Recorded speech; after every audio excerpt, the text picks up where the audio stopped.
आज़ादी के मौके पर शहर के मुख्तलिफ मकामात पर तकरीब का सिलसिला जारी है। परचम कुशाई की मरकज़ी तकरीब कमिश्नर ऑफिस सिब्बी में मुनक्किद हुई।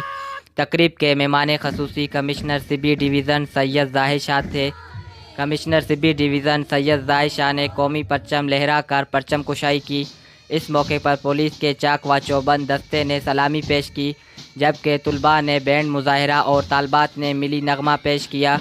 परचम कुशाई की मरकज़ी तकरीब में DIG police Sibi range Abdul Hameed Khosa, deputy commissioner Sibi Jahanzeb Sheikh, SSP Sibi Ghulam Sarwar Bhayo, chairman municipal committee Sibi Sardar Mohammad Khan Khajak, assistant commissioner Sibi Jarullah Kakar, district education officer Sibi Abdul Sattar Lango, sport officer Ayaz Dajli, Ashiq Ali समेत ज़िली अफसरान, कबायली अमायदीन, सिविल सोसाइटी, ताजर बिरादरी समेत मुख्तलिफ तबका व फ़िक्र के अफराद ने शिरकत की।